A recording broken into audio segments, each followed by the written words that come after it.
What's going on, y'all? Welcome back to Marshall Time, episode 40. What's going on, bro? What's good, bro? How you doing? What's up, man?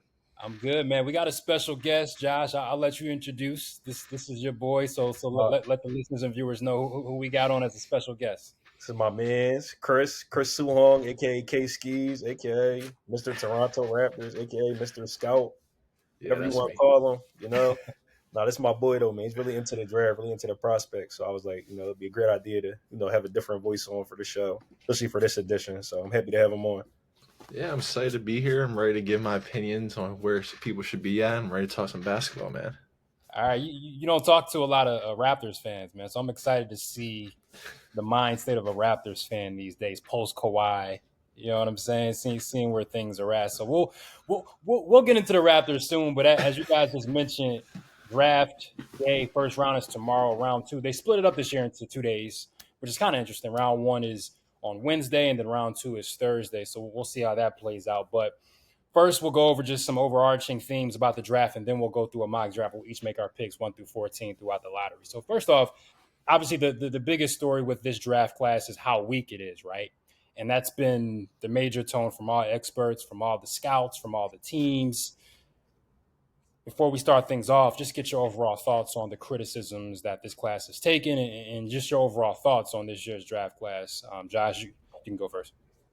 Yeah, we kind of touched on this last week too, but in my opinion, I see what they're saying as far as it being weak. Like we don't have that household name, right?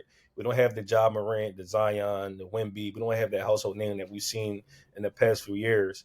But at the same time, I think there's a lot of talent that can help teams down the line. You know what I mean? There's a lot of players that are raw, a lot of players that have great potential.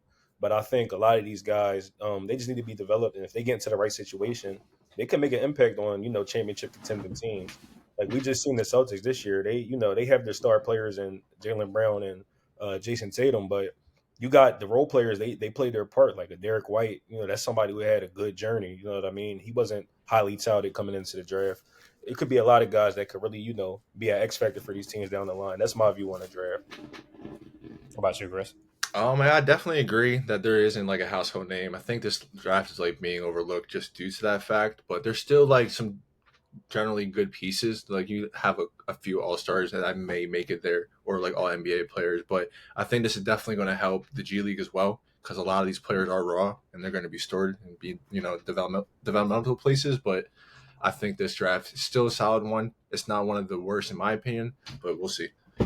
Yeah, it's gotten to a point now where I agree with both you guys, though. It's gotten to a point where it's so much criticism that I'm rooting for these guys now. Like, I want to see them overcome the criticisms and the doubts. And I think people get the lottery confused. Like, if you go back to the 90s, the 80s, early 2000s, there's always guys that you say, oh, he was picked fifth and ends up being nothing, Mhm. right? And so I think just because there isn't the big name, it's a lazy narrative to say, oh, this is a weak draft class. Because to me, this just gives NBA teams an excuse to be horrible at drafting. They've been horrible for years now. I mean, they picked Mo Bamba in the lottery. They're picking Hakeem Thabit top three. Like there's always going to be bad picks. There's always going to be hidden gems. I wrote down. I did a little research just the last 3 years as far as the draft classes go.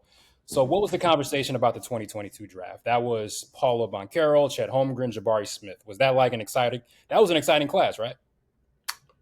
Um, I think it was pretty exciting, but the number one was the biggest question throughout the entire season, though. No one knew who the clear cut was. It was Jabari Smith, and then all of a sudden, the Magic pulled the upset and grabbed Mancaro. But that was a good draft, though. And my point in bringing that up is those top three guys, I wouldn't consider to be cornerstone pieces, so to speak. The jury's out on Banchero and Orlando, right? But I think Chet is a major piece for OKC. Jabari can be a major piece for Houston. But the major conversation is, was there a franchise guy in that draft class that we can really pinpoint and say, okay, he's the guy? Same thing with the 2023 class, right? Cade Cunningham, Jalen Green, Evan Mobley, Scotty Barnes, Jalen Suggs, Josh Giddey went six. Out of all those guys, who can we say is that's a cornerstone right there? I think the jury's still out on Cade Cunningham. I'm gonna say my opinion is Scotty Barnes, but That's just me, but I think like they're definitely right on Kate Cunningham. That's definitely the cornerstone for their franchise. We saw what happened to Josh Giddey too as well, Yeah. like him being flip flopped into a new place, for his career. But yeah, out of that draft, that was definitely the only two pieces that were like major that stand out the most to me. Cam Thomas was 27th in that draft. Herb Jones was 35th. Alperen and Sengun was 16th. So it's like there's always going to be misses. There's always going to be guys that, oh, how do we miss on that guy, right? I mean, Jalen Williams went number 12 in 2022. Andrew Nimhart for Indiana was 31st, right?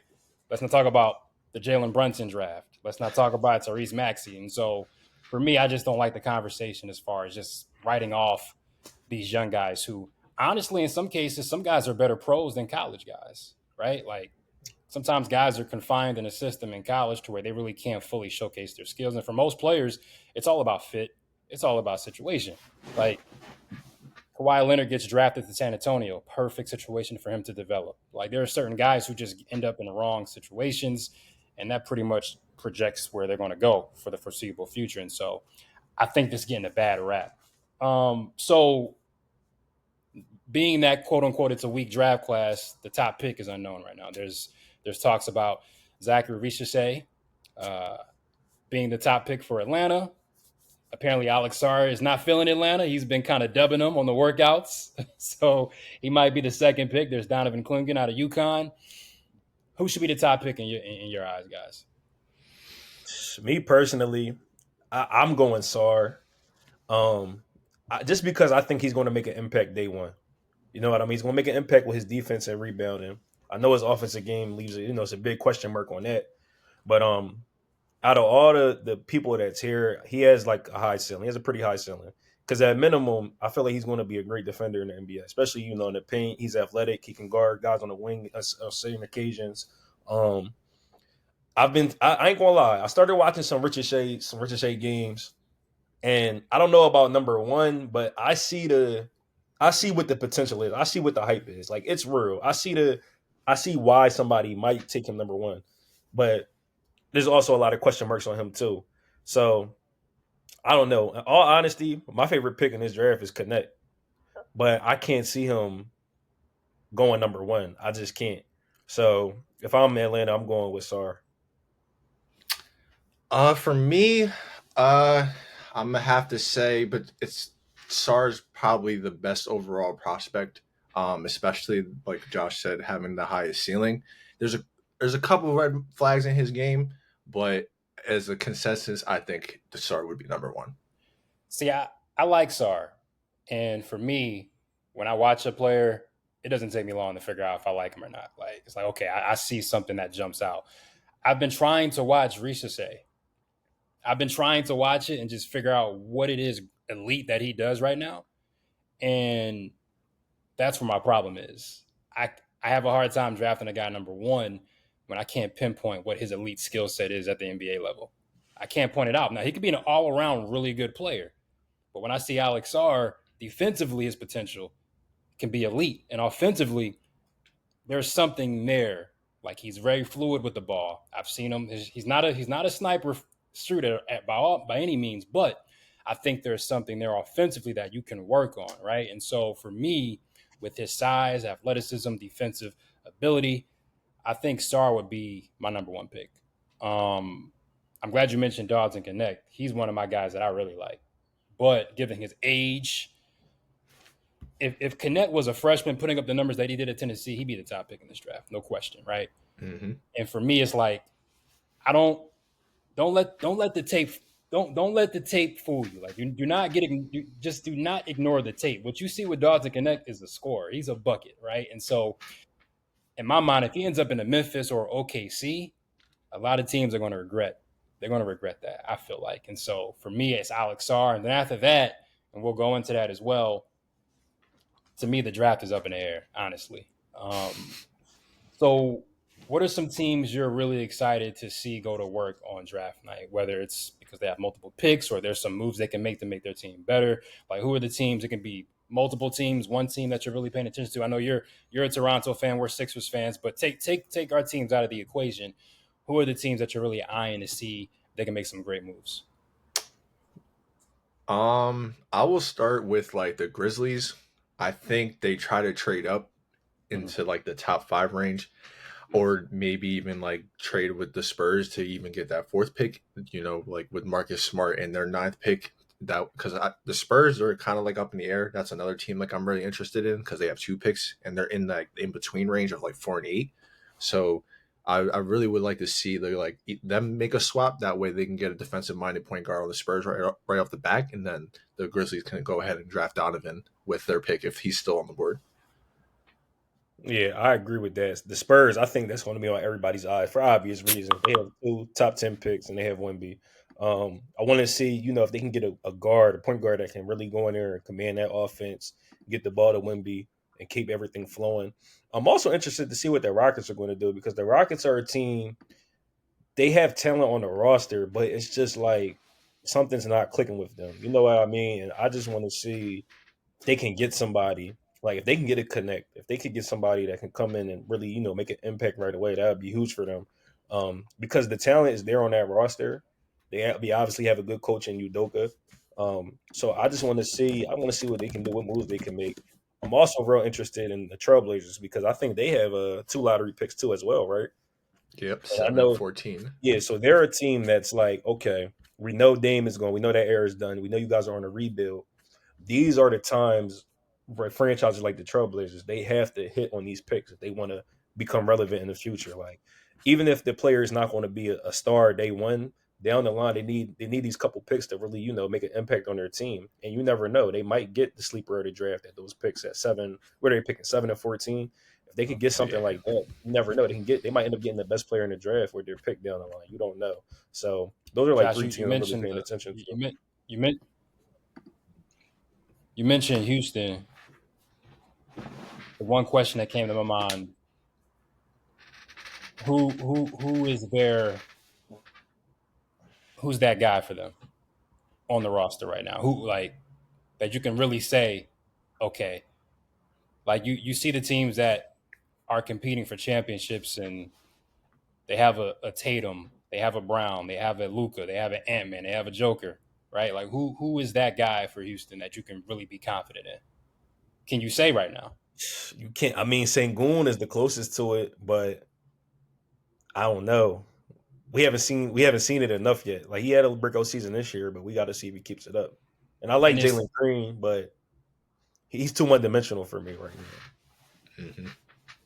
and that Sengun is great, but as a post player, is he that special to lead a team in that way? You know what I mean? Like, is he a Yeah. Joker? Is he an Embiid? You know what I mean? Like to be at this point to be a post player and be the number one guy on a championship team, you got to be like, yeah, you got to be Joker and Embiid. Like AD is as talented as he is, he's not even. He over the years, I don't think he is that. I'm not confident in him being the number one guy anymore on a championship team right now. So it's like with Houston, is it a case of they have a lot of great young pieces, but they don't have that transcendent talent? Is that like their issue right now? Yeah, and like I feel as if they need to find their piece soon, just due to the fact that like Amin Thompson's going to develop. You still have Tari Eason that's still there, and you're still trying to figure out Jabari Smith's role as well. Mhm. Fred VanVleet is like a good point guard for like right now, but I feel like if they do strike correctly on this draft, they can kind of see what piece they would need to pick up within like 2 years, whether it's a veteran or somebody in the lottery next year. A couple other names that is getting talked about a lot for different reasons. Let's just get them out the way. You know the two names. Bronny James. Where do you see him going? I think we know that answer. And how do you see him being at the next level? Anybody can take it I first. mean, well, I'm not going to say the Lakers because that's the obvious answer. I believe it was reports that the Jazz were interested in him, and then the Suns were interested in him. I mean, I could see a team drafting him just to step on the Lakers' toes and be like, "Hey, Brian, if you really want to play with him that big, come over here." But if not, I don't know. But as far as his role in the league, I don't want to, I don't want to hate on him or anything. But the truth is, if he wasn't LeBron's son, we're not talking about him in this draft class right now. But with that being said, at the same time, he's definitely athletic. I think he's an NBA level athlete, physical wise and athletically wise. The skill is the question, right? But I like his mindset so far. Like watching his interviews, he's saying the right things. He's focused on being a role player. He's not focused on being a man. He doesn't have the ego, "Oh, I'm LeBron's son, so I have to be a star like my dad." He's focused on playing D, making the right plays, knocking down open shots, and that's what he needs to do. Um, the height situation that is concerning, especially because he's probably not going to be a true point guard. You know what I mean? So Hmm. I could see him like a Gary Payton type of player. Play D, give out energy off the bench, make highlight plays. Off the out in transition. And that's good. If he can carve out himself a role in the NBA, I mean that's good, man. He made it. You know what I mean? So that's what I think that he'll end up being. But time will tell. Yeah, I think Bronny gets drafted probably like very late in the first round, in between the range of like 20 and like lower. But as for his play style, I can definitely see him being a role player in the league. I think he will be taking some years in the G League to like prepare himself and then have like a Pat Beverly like career. And that's no disrespect either. So Yeah, I mean, his dad is LeBron James, so he's been around NBA level workouts, so he has that advantage, right? He's been hmm training like a pro for years now, and so having that, he's going to have an adjustment period as far as adjusting to the skill level because his skill level isn't there yet. Like he's not going to be a scorer. He's not a strong ball handler. He's not a strong shooter. He's a really solid player. So can he carve out a role as a nice role player on a playoff team, maybe a championship team one day? Of course. But the reality is he's not a I don't think he's a first round talent. Um, he played on a USC team that wasn't good and he couldn't stand out there. You know what I mean? So hmm that says a lot. And I know he had the heart issue, right? And so that plays a huge role. But even before that, watching his highlights in high school, I wasn't around to see his games like that, but just you can tell when a player has elite talent somewhere. And I didn't see it. His height, as Josh mentioned, is going to be an issue. So at that height, for me, if you're under 6'5" in the league at this point, to be a special player, you got to have you got to be different, like because at this point we're seeing point guards at 6'7", 6'8", 6'9", right? And so it's almost to a point now. Anybody under 6'5" entering the league, you better be Steph Curry like shooting. You better be Kyrie Irving. Like there got to be something special about you. And so with Bronny, I think it's all about finding the right situation. I still think he goes to the Lakers. Somehow, some way, I think he ends up going there. That's just how. Yeah, everything about the Lakers offseason has been predictable. JJ Redick was predictable. The Bronny James thing, as much as people want to say the Suns or whoever, I still think he ends up going to the Lakers. That's been the plan. He wants to play with his son, and I think it happens. The next player, who a lot of people are split on, Zach Edey from Purdue, the big man. Um, he's projected to be a first round pick. I've seen some things possibly lottery. I think I saw the Blazers might be interested. I hmm think I might have saw the Raptors involved. I think I saw Yeah. like a rumor about that, and so he's from Canada, I believe, right? So Yep. that wouldn't be a shock. So your projection for Zach Edey as a pro? Um, it's going to be an adjustment for him. I feel like in the right situation, it would work. Like if he were to go to a team that needs a center like OKC, I think that like they're only going to be asking him just to protect the rim and go ahead and just get rebounds and stuff. He's very slow. That's like his only like weak side to his game, but I can see him being a like someone off the bench, averaging like 7 a game. Yeah. Yeah, I get the height is what stands out, and he Mm-hmm. has a good post game. He's a great rebounder. He's a good defender at the rim. But as we know, the NBA has become more pace and space. I'm just scared that the game is just going away from him. You know what I mean? Like it's a different era we're in, man. Like these centers, yeah, he's 7'5", but they're going to put him in pick and rolls all day. We see how they treat Rudy Gobert, and hmm Rudy Gobert has been defensive player to what 3-4 times in his career. So imagine what they're going to do to somebody he's probably slower than Gobert, even though he's taller than him. So it's like I don't know. It's going to take a lot for him to really catch up to the speed of the game. I feel like he'll have to really use his IQ, use his smarts. I agree with Chris, and the notion is he'll probably come off the bench and, provide minutes there. Um, it just sucks though because he's really talented. Like for his height, he has some skill, bro. Like he's not just a big man that you just throwing down there because Yeah. he's tall. Like he's not Taco Fall. Like he has skill, but I just think it's the wrong era for him, man. That's just my opinion on it. Yep.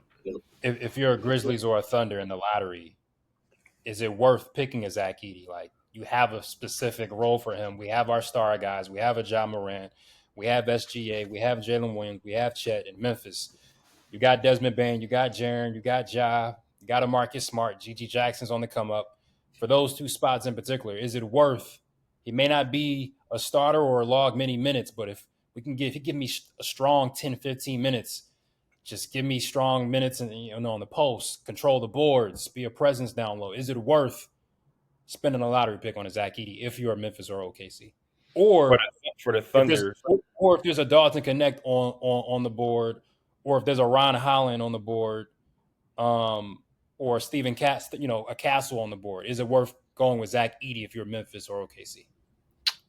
For Memphis, since they're picking so high, if I'm them, I'm going best player available. Zach Edey probably wouldn't be that at that moment.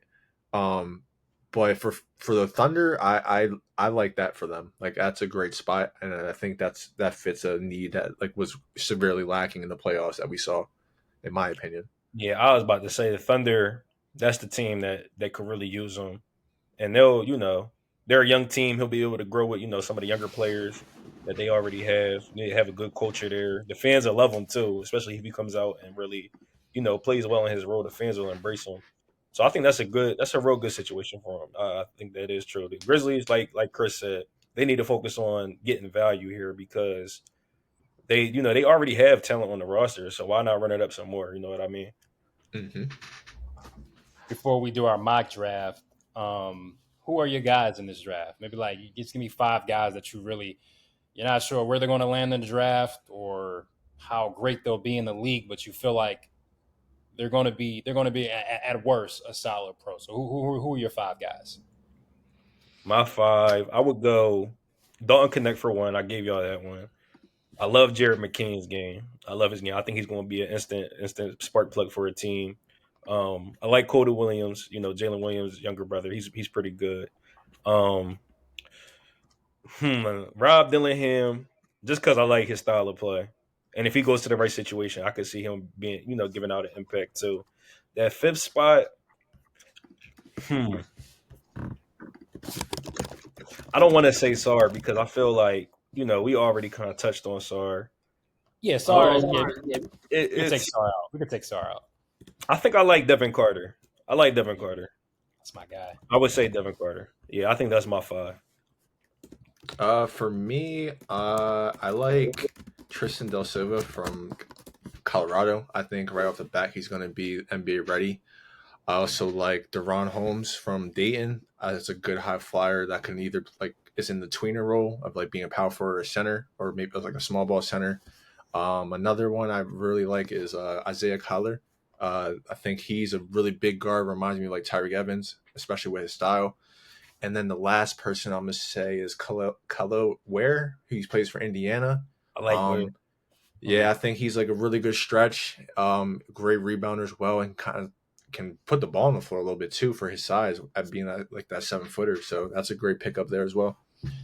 It's a lot of deep cuts in this draft, man. Like it's a lot of guys. I go down that list, late lottery, early 20s, man. It's going to be some solid pros, and so a lot of you guys mentioned a few names that I was going to say. I won't mention Sar or Risha say because they're the obvious choices, right? Hmm. I'm biased when it comes to the Kentucky guards. Come draft time, I feel like at worst you get a Malik Monk 9 times out of 10, right? Like I think if there's a Kentucky guard on the board, I have a hard time passing that up. I'll say if the top three prospects aren't Kentucky guards and the top three prospects are off the board and there's a Kentucky guard there, I have a hard time passing those guys up. So I like Reed and Rob personally. I'm gonna just combine those two as one because of my Kentucky bias. I love Devin Carter. I watched a lot of him at Providence. I think he's going to be a player. I like Dalton Connect. I think Ron Holland is going to be the guy that slides down the draft, and we look back at it like, how do we miss that? because he went from projected top 3 pick, top 5 pick to possibly, I saw one mock, I think, going to Miami maybe. And if he goes to Miami, I think he'll turn into something. So Ron Holland's a guy. I like Terrence Shannon Jr. from Yeah, Illinois. he's nice. He had some legal troubles. He was found to be innocent, so kudos to him. And so I think with the right situation, I think Terrence Shannon Jr. could be one of the best players in this draft. Who would be my other? So I said Kentucky guards. I said Castle, Kentucky. I mean Connecticut. Yeah, I like Castle. That's Ron what Castle. I don't think we saw all that he could do at UConn because at UConn it's such a with Hurley's system. I feel like Castle has so much more offensively that he's able to show. Another guy just an extra name that's caught my eye recently, Ryan Dunn out of Virginia. Defensively, oh my goodness. If he can get his offensive game right, yeah. So Ryan Dunn out of Virginia. I think Dunn can be who people thought DeAndre Hunter could be coming out of Virginia. I think Ryan Dunn can be that guy. So those are the names that I like. So it's that time. So what we'll do is we'll each give our picks for each slot in the draft. So the lottery is 1 through 14. So we'll each go one by one, giving our picks and just a quick one sentence reason why we went with that decision. So Josh, you can go first, Chris second, and then I can go third. So first up, we got the Hawks. If you're the Hawks, who you picking? So are we doing who we think they're going to pick or who we think they should pick? Who we would do? Who we would pick? Okay, I'm going Sorry number one. I will go Okay. Sorry. For me, I'm gonna go with Donovan. Wow. And the only reason why I think this is a plug and play already, and the fact that Sarr skipped his workout, it's just they need a big right away, not a wing. So Josh, understanding that Sarr skipped out on your workout, you still gonna pick him? Yeah, it is what it is. He going to come ball, man. You know me. He going to come play. Y'all know. He come hoop for me. I'm sorry. So if I'm Atlanta, I'm blowing up San Antonio's phone lines right now. I give you the first pick. Give me 4 and 8. That would be my first option at this point, especially hearing that Sarr didn't work out. But if I got to pick, I'm going to pick with the guy I felt has been number one for a year now. I'm going with Sarr. So number 2, got the Wizards, led by Jordan Poole. Who you going with, Josh? Sadly, I gotta go Rick Share here. Just off of what he could be.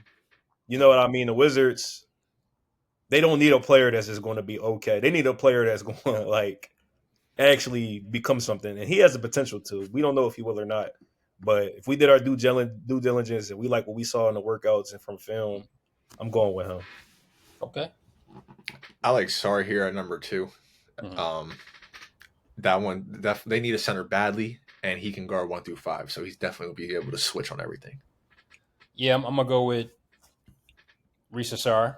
I tried to think about doing a little twist with it, but I said nah. At this point for Washington, you gotta solidify that wing spot. I do like Bilal Koulibaly. I think he's going to be a player, but I think at this pick you got to give a guy that is showing promise, and if he's developed right, can turn into a long-term starter for you guys, and that's who I think they would get right there. Number 3, the Rockets. This is where it starts to get a little muddy here for me, and honestly, I'm going back and forth between 2 people, Reed and Connect. I'm going Connect if I'm the GM. I just think he'll be a better pro than Reed Shepard, in my opinion. He's taller. He can shoot just as good. He can create his own shot just as good. He has longer arms. I would go with Connect here if I was the Rockets. I'm gonna go with Reed Shepard just due to the fact that they kind of do need like a backup guard in case Fred VanVleet ends up within the next couple of years retiring. But Reed Shepard should be like a solid pick for them, especially with his shooting and defending. It gets tough for me right here.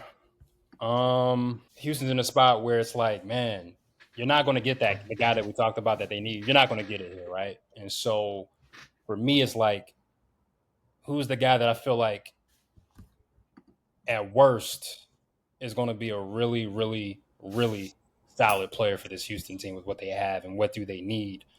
I'm gonna go with Castle from UConn. I feel like his toughness. I feel like there's still so much more to be seen offensively. I think I'm gonna go Castle Houston. I wasn't even expecting to do that, but yeah, I'm going there. Number 4, you got the Spurs. I'm going Castle here. They need a guy that can come in and bring in like playmaking on the perimeter. Castle can do that. He has a good size. He can defend, and I believe he has some playmaking ability in his game. Like we saw at UConn, they play in the system, so a lot of the decisions are not on him. But I think under the tutelage of Greg Pop and just being able to play with Wemby, I think that'd be a good duo. I would go Castle if I was the Spurs. For that pick, I have the Frenchman Zach. He is going to them. I think they severely need additional wings as well. And then with his 3-and-D off the back, that's a great pick for them. 4 for the Spurs. I see a Kentucky guard on the board. We need a point guard for my man Wemby. For me, you can't go wrong here. You got Dilly or you got Reed Shepard. I give Reed Shepard the edge because of his shooting. Well, actually, man, this is tough. Who would I want to see? Do I want to see Wemby play with Reed or Wemby play with Rob Dillingham? Man, I'm going to go for the Spurs right here. I'm going to side with. I'm going to side with Reed Shepard.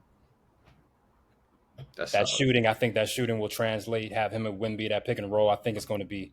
I think it could be lethal. So it was tough because I've been thinking about Wemby playing with Dilly so much all year, but I'm gonna go with Reed now. I'm gonna go with Reed. Now the team that I want no parts of, but we got to make a pick for the Pistons at number 5. Who you going with? I gotta go Reed here, man. And for one, the only reason is they need shooting bad. Like I'm tired. I already know it's a log jam with the guard situation with Ivy and Cade, but Reed can play off the ball. Reed doesn't have to have the ball in his hand to be effective. So let's get Reed in there. Let's try to move Ivy and some of these other guys that don't fit. They need shooting bad, man. Like I'm tired of watching the Pistons and seeing Cade just have to fight for his life. They need some shooting. Let's go Reed here.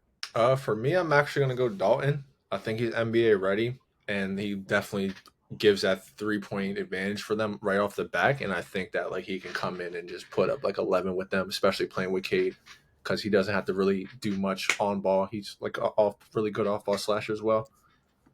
Yeah, I'm going Dawn Connect here.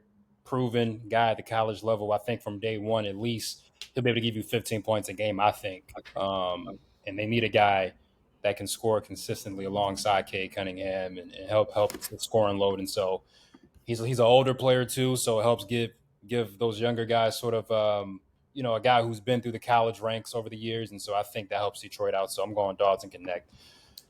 At the 6th spot, a team that is confusing me because I don't know what they'll do here at number 6. I think this is a very crucial time for this franchise. You got the Hornets at number 6.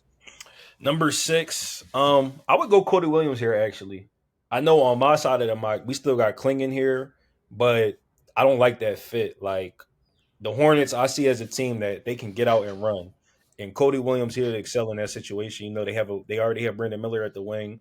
Cody Williams can come off the bench or he can play alongside. You know what I mean? They got LaMelo. He's a great passer. Let's get some more young wings that like to get out and run. Let's get out in transition. Let's make it exciting. So I would go Cody Williams.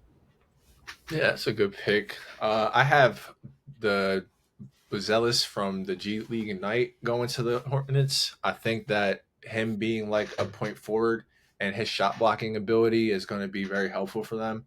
And he doesn't need the ball in his hands to really matter on the court. So I think that's a good pick for them. I just wrote down as we're going writing down my picks. I picked Buzelis, athletic, young, with Brandon Miller and LaMelo. He'll be an exciting addition on the wings. LaMelo just needs athletic wings, guys that can go, and I think Charlotte can add that.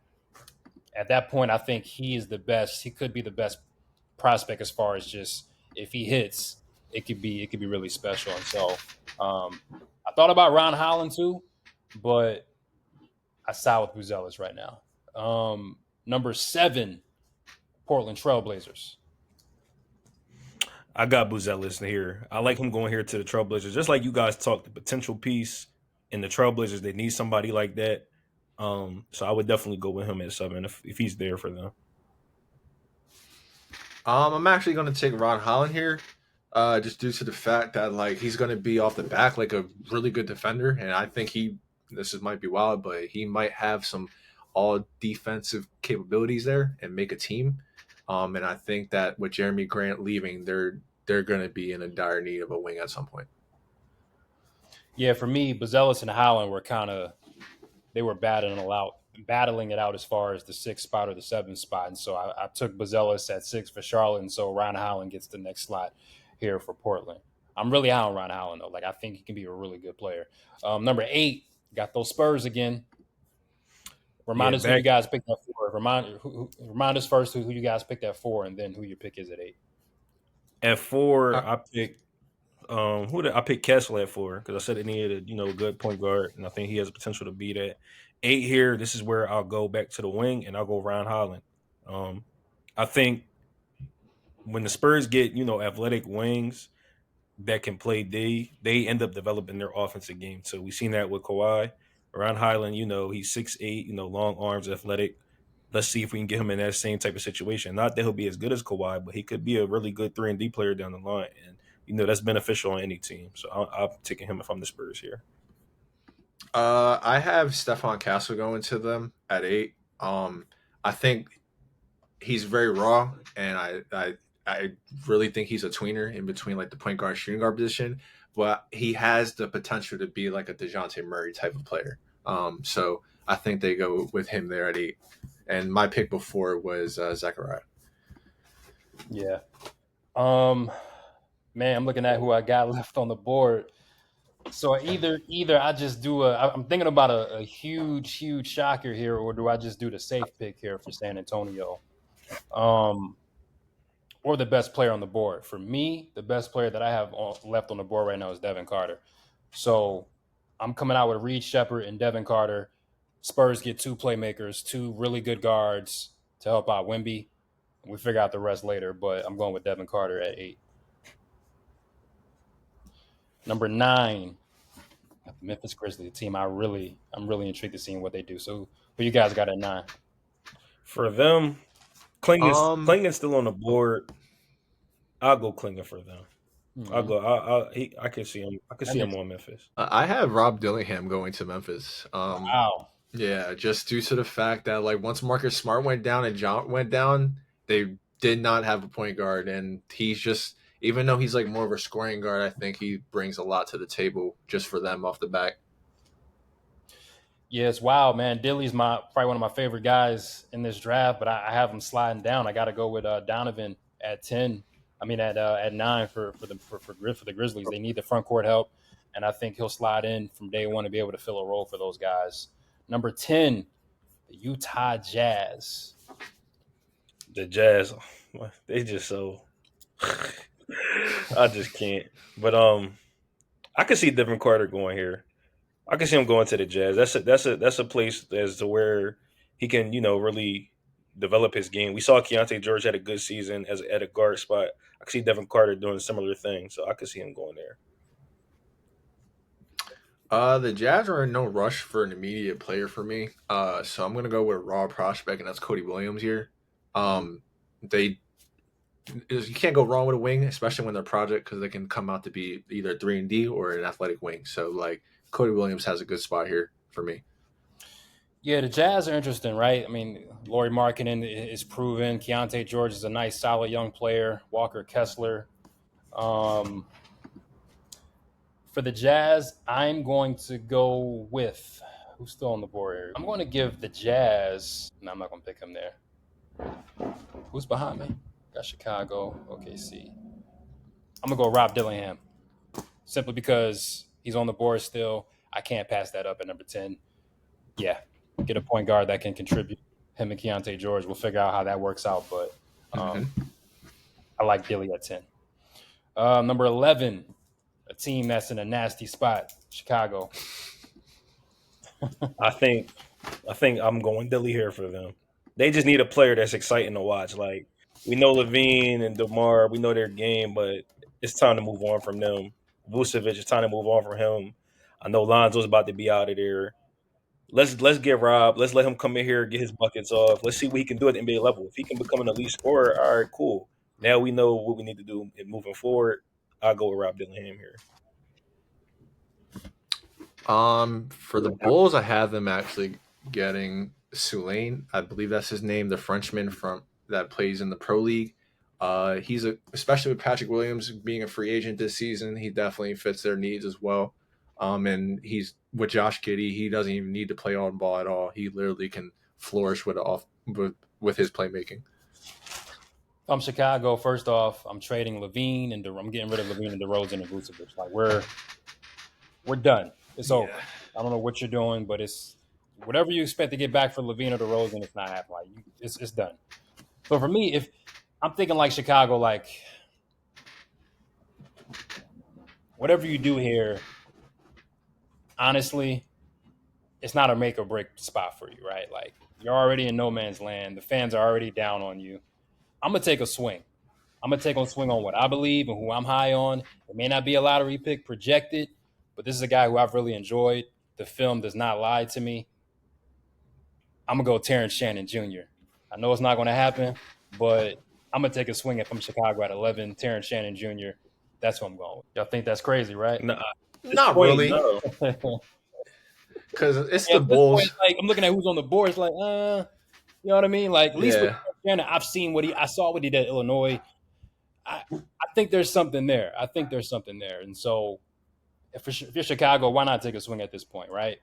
Number 12, OKC. So if You I'm can't go wrong. OKC here, right? We know last year I believe they drafted Lively, then ended up trading him. What I'm doing, if I'm OKC, I'm gonna avenge that mistake. I'm gonna trade back and then try to get Khalil Ware with the pick that I trade back with. That's what I would do if I'm them here. What if you can't trade back? You can't What if trade there's a back. team that says, nah, what? If you can't trade back, they might gotta reach, man. They might gotta reach and just get Ware here because I think Ware more than Zach Edey, I feel like he fits the mold of a modern NBA center. You know what I mean? And he's gonna, Yeah. he's stronger than Chet. He's more athletic than Chet. He'll be able to help their rebounder. I could see him in a Derek Lively situation. How Derek Lively made an impact for the Mavs. I could see Ware doing that. Yeah. Okay. Yeah, I like Ware. But you yeah, got to focus. that's a great pick there. Yeah, that's a good pick. I take Zach Edey here, just because they kind of know what he is doing right off the bat.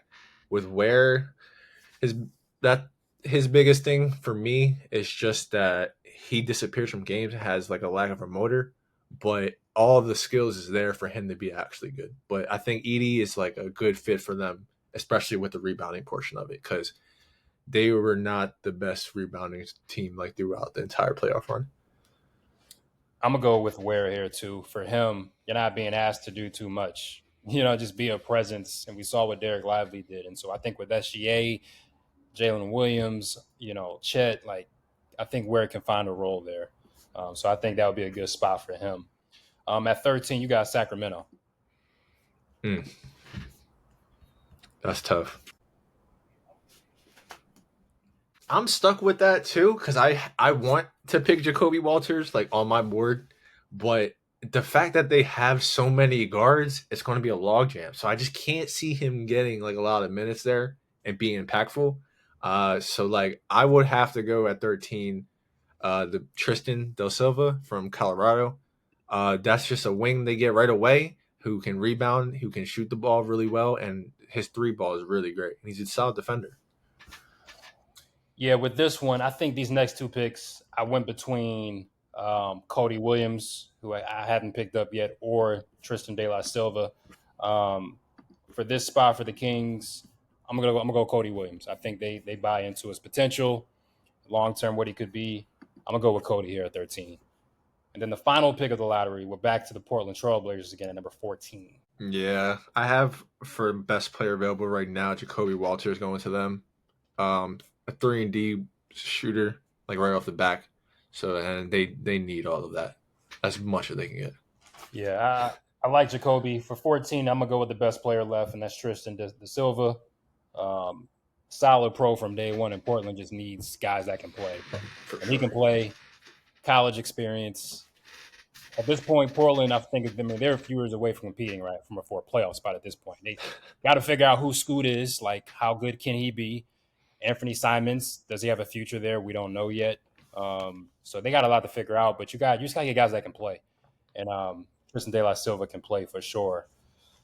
Is there any names that we haven't mentioned thinking about later in the draft? Guys that you feel like can maybe they land somewhere, if they land in the right spot, they could possibly like prove to be a hidden gem late, even if it's the second round. Guys that aren't getting talked about. Who are some names that we should check for? Um, I have like three that pop out of my head. I like John Furphy from Kansas. Like I think that he's a really good player, really good shooter as well. And can just bring that energy for like any team that picks him up. Another good pick I would say is gonna have to be Baylor Sherman from Creighton.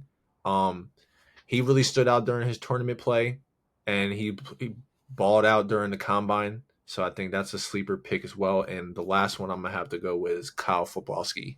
Um, for his size, his playmaking is pretty decent. Not the worst defender I've came across, but he's he's pretty switchable for his size. Mm-hmm. I mentioned Ryan Dunn. Like I think whoever gets him in the first round is going to get a really good player. Deron Holmes from Dayton, I think, is going to be solid. Um, this is just I'm not sure if he'll get picked up. I hope he does because he was a really good college player for UConn. I want to see Tristan Newton get picked up by the Celtics. He was to me like the college version of Derek White, just steady, can defend, can put the ball on the floor, like can score. He's not going to wow you with athleticism. He's not, there's nothing that really is going to pop out at you. But you look at the box score and the things that he does, like he was the main reason why they went back to back. And so I think if you get Tristan Newton in a Boston situation to learn from a Derek White and Drew Holiday, that could be a great value pick for Boston, a team that's in a position where they don't need to add pieces, but if you can develop young guys to continue on what you already have, I think that can be a good situation. Another deep cut, Trenton Flowers. Mm-hmm. I'm not sure if, I mean, he's raw, but the athleticism is there, the energy is there. He's fluid with his movements. I think offensively, there's still, for me, I look at a player, the athleticism and the fluid movements, I can work with the rest. Like you can add on the pieces. As long as the work ethic is there, I think Trenton Flowers can be something.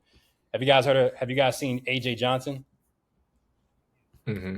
He intrigues me a little bit. And there's another guy from San Francisco. I hope I say his last name right. Jonathan Mogbo. You may have seen highlights of him. He's projected to be a second round pick, but 6'6", strong, athletic, can defend, can handle, can pass.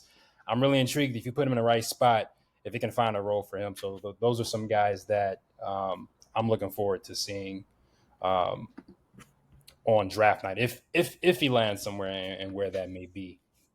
We talked about the draft portion of things before we end this out. Free agency is here, and we're hearing a lot of rumors about different players and teams and what they might do. Who are the names and teams that are going to be major players you think on draft night, whether it's trades? And I think this weekend things can really ramp up free agency wise. What are some storylines you're looking to follow here? Draft night and, trade wise and free agency wise. Free agency wise, I really want to see where Clay goes. I think the Magic should offer him a decent amount of money because 3-point shooting is what they need right now. That's their probably weakest point for their roster. And then I would definitely like to see what the Pistons and the Grizzlies do. Just because the Pistons are notoriously just bad, and I'm just curious to see what happens to them.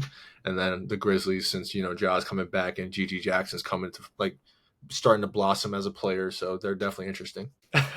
Yeah, it's weird because you got the second apron situation going on, so a lot of teams, it's only so much they can do, right, to add on and salary cap limits, and I think it's a big offseason for a few teams. For Golden State, I think it's a big offseason for New Orleans. Like, what are you doing with Brandon Ingram? Where does he go? I feel like I saw a report that trade rumors are definitely ramping up for Brandon Ingram. Where does he go? And what do you get in return for Brandon Ingram? You still got Zion Williamson here, so like what who are you as a franchise? Like where are you going? CJ McCollum's getting older.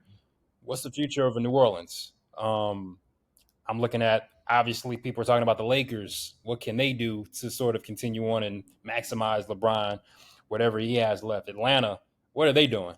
Is this Trae Young, DeJounte Murray thing? Has it run its course? Are they going to try to figure out we got this top pick? Maybe we can add some more pieces to this situation. And so for me, I look at it like this offseason, I look at teams like Chicago. I'm looking at a Phoenix Suns situation. It's like a lot of teams I feel like are just delaying the inevitable. Like you're going nowhere fast.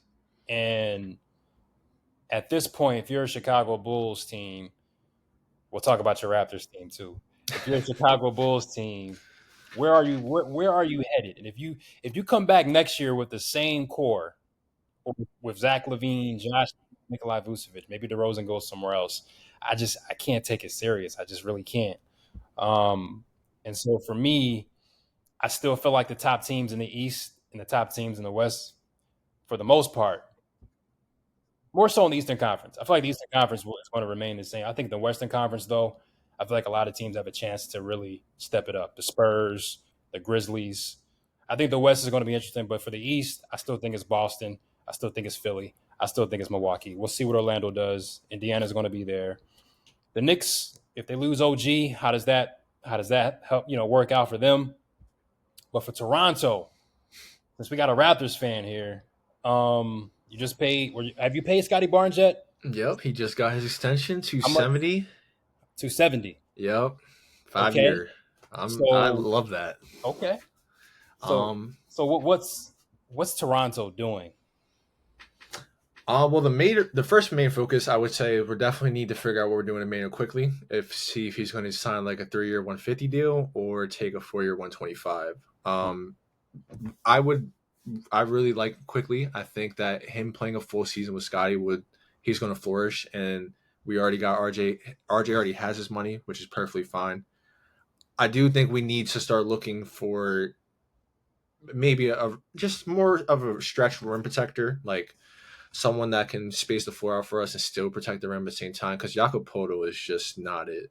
I don't think that's great of a pick. And then we need to just fill in a few gaps on the bench. But Gary Trent Jr., he's for sure walking. I think the Sixers would be a great pickup for him, especially like off the bench. You get your good 3-and-D guy right off the back there. And then for us in free agency, I just don't see us making a splash right now. I think we just have to continue building through the draft. How far away are you guys from competing for a championship? I'm gonna have to say probably like the timeline, maybe 3 years, and that's only because I really want to see if Scotty becomes this point forward, and if he can really, if he can put up 25, 10, and 8, that's perfect for me. And then the rest of the pieces around him would just come to play. But RJ has transcended to become a 3-point shooter now with us, and I really want to see how his game becomes with one full season, with the 3 guys. And then we also have Grady Dick on the bench there, who could definitely be a sleeper there. How you feel about Toronto, Josh? Yeah, he's there. Yeah, for sure. Listen, the Bulls might be the worst. Well, I don't know what Portland got going on. I don't know what Portland's doing. They're a nightmare. Yeah, and the Wizards, They have potential though. Yeah, Bilal to me is the one guy they should go all in on. Just invest all the resources to develop him. Jordan Poole, to me, they'll probably look to trade him soon anyway. Like I don't think he is the future, and I just don't. I really don't. Don't sleep on Denny though. Yeah. Yeah, he's just there for fun, but don't sleep on Denny. I feel like he is he can be a decent player in this league, and I still have my hopes for him. I'm not writing him off yet. He's definitely solid. Before we go, there's one player that I feel like most contenders should be calling this team up about this guy. I think it's Lauri Markkanen in Utah. Like that's who I want, Josh, for the Sixers. Like all this PG and Butler and OG. I know it's going to take a lot of draft picks, Mm-hmm. but I want Lauri Markkanen. For me, he's 27. He's an all-star talent. If you haven't watched a lot of Jazz games, he is really he's one of the best players not talked about. To me, Lauri Markkanen can make any playoff team a championship contender. Just to be like a second or third option, Markkanen for me is the guy. Mm-hmm. I agree. I think Markkanen and Mikal Bridges are two guys that I think would be. That's my wish list: Markkanen or Mikal Bridges for Philly. But we have Mikal. We have Mikal. That's the thing. We had him on draft night. Yep. You know what I mean? So honestly, this team is getting everything that they deserve. Like you had a chance to get Mikal and Jalen Brunson in the same draft class, but we went with Mikal Bridges, traded for Zaire Smith. Mm. Then we drafted Landry Shamet later in the first round. Make it make sense. Make it make sense, man. Zaire Smith, I don't even know where he's at right now. He's out the league, I'll tell you that. Probably, man. He's out the league, man. So after tomorrow's draft night, what's going to be the headline? Who's going to be the winner? Just your early projections. The Spurs will probably be the winners. Yeah. Spurs, Thunder. Spurs or the Thunder are going to be one. Or the Heat. I'm at a point now. Whoever the Heat draft, they got Jaime Jaquez last year. Whoever the Heat draft, I'm just like, all right, bet he'll be solid. That'd be solid. Yeah, that'd be solid. It's going to be a lot to talk about. Maybe next week we can all come back on it and go over what happened. Might have some things to talk about trade wise and free agency wise too. But you guys enjoy the draft. Wednesday night's the first round. Round 2 is Thursday night. Going to be a lot to talk about, a lot to be discussed. Thank you guys for listening. Matter of fact, we're on Apple Podcasts, YouTube. We're on Spotify now, right? Check us out on Spotify. So we'll have this up definitely before the draft tomorrow night. Thank you guys for listening. Thank you, Chris, for joining us. Hope you can come back on next week to recap the draft. No problem, man. Thanks for having me. All right, y'all take care. You too. Oh, you went away.